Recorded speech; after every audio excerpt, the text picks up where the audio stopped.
Can a bass go through a guitar amp?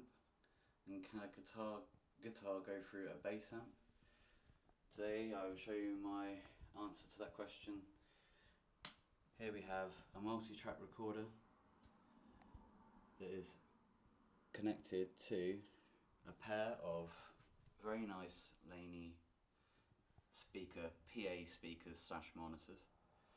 Now the wattage, we'll just find out what the wattage is on this, because I want to know why I kept getting electrocuted by the microphone that was attached to the amplifiers, which was attached to an effects pedal, and it wasn't earthed properly, so I kept getting zapped every time I touched the microphone with my hands or my lips or whatever by accident. So now I'm just trying to find out the watt on this, wherever that is.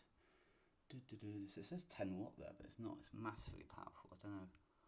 It's again, so an amplifier electrifies a current, whereas a speaker it just turns it into a sound. So there's no chance of getting zapped, or there is, but anyway, to answer, I don't know what wattage this is. It goes very, very loud, but we'll find out soon. The bass doesn't distort on this as much as it does on a bass amp. And the bass models, amp models on this are far more reliable than trying to get the same tone on different bass amps and stuff. You can pretty much plug any bass into this one and you get the same sort of sounds coming out. And to answer the other question of will it, so basically it covers both ends. It's basically my solution. Ampeg do a hybrid tube head that sits on top of a very similar looking, I think it's called a rocket amp or something like that, it might be. And Ashdown do this thing where I think it looks quite cool. It looks like a head on top of a stack, but it's not really practical where I'm living, having what that would be equivalent wattage wise. So this is essentially a passive way of doing things. It's passive. No, there's no volume coming out of this until it's amplified. So at the moment, I've just got the left and right. They're not panned, because if they were, it probably wouldn't work. My battery's dying on my camera, but I can get around that easy enough. Well, it's not dying. It'll be rough for this video, I'm sure. Right, so there's no project at the moment. It's because the SD card's not in there. But it's this isn't a tutorial or anything like that. It's just me showing you my rig, and this is how I'll be filming. And if I want to record drums in the future, I'll just take these down, because then they're much louder than any amplifier, and they do vocals, they do keyboards, guitars,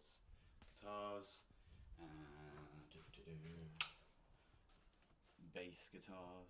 It's a huge one. My precision bass, my Jazzmaster, that's an electric drum kit that doesn't work anymore. Oh,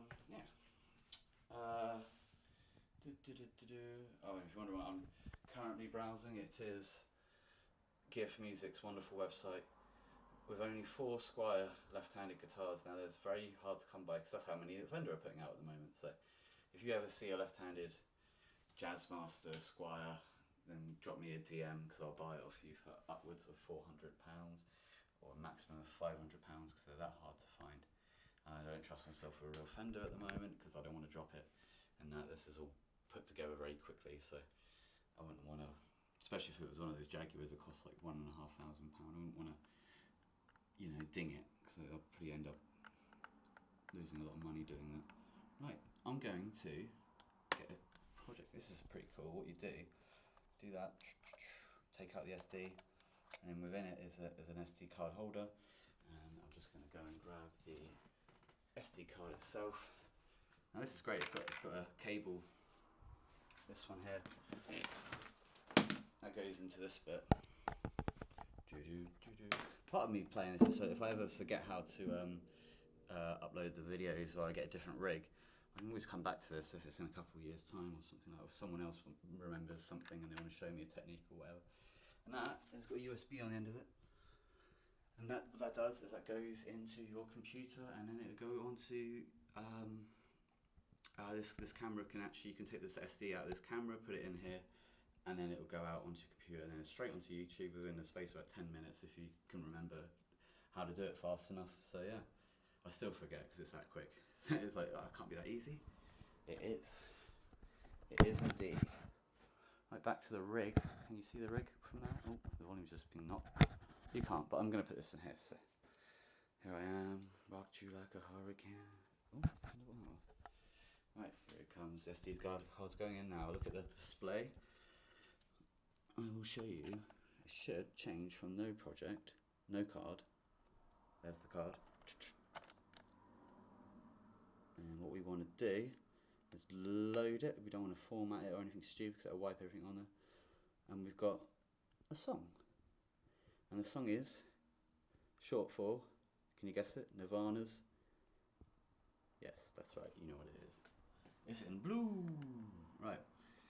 That's the level on that. I can take it right up, or I can leave it at 12. I tend to leave it at 12. It's always good to record everything at midway 5 because then it doesn't peak.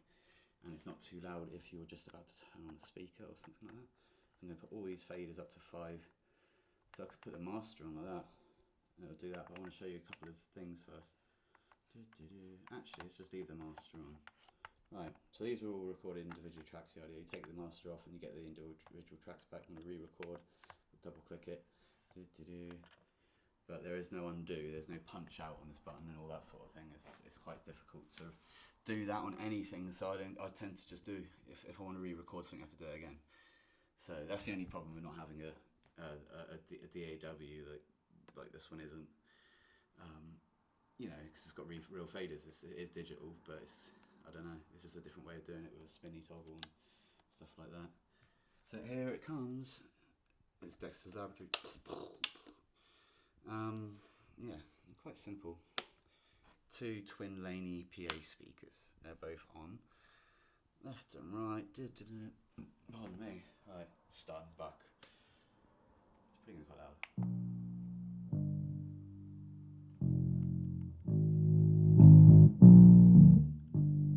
That's quite rounded, quite distorted. Anyway, let's take all these off.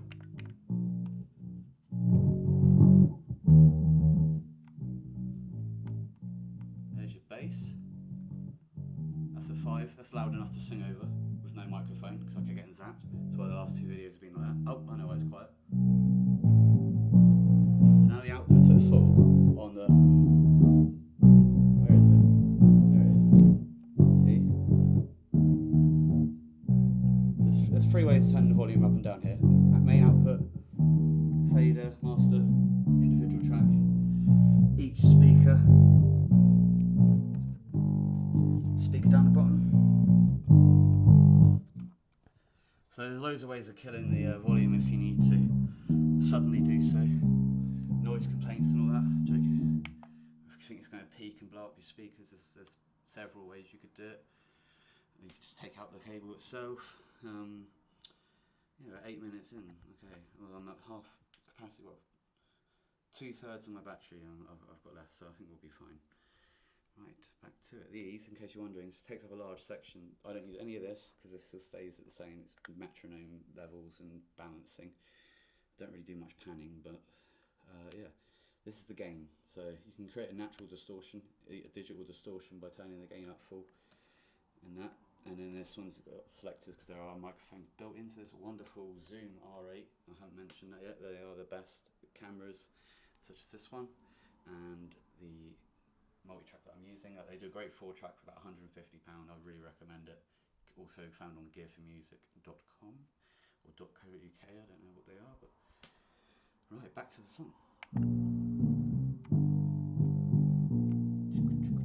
Right, I'm going to bring in some drums.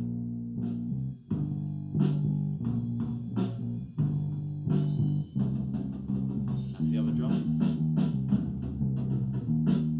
I think we'll bring them up to 5.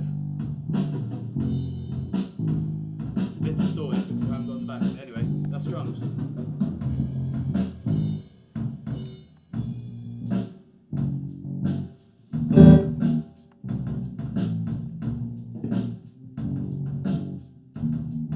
Right, I don't know what's on that track.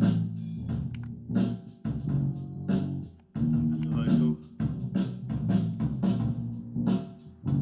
I wonder what's on this track.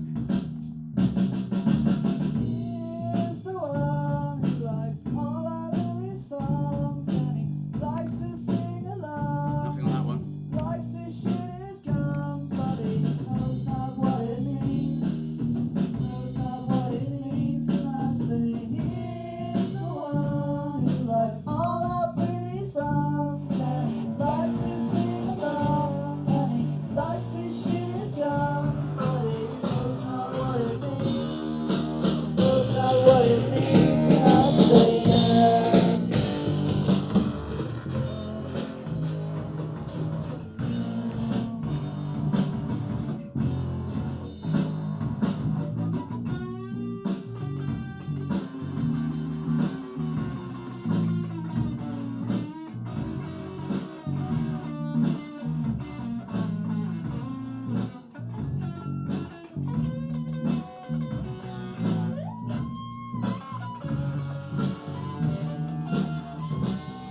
for watching. I recommend all of the products shown in this video, including the camera I'm holding.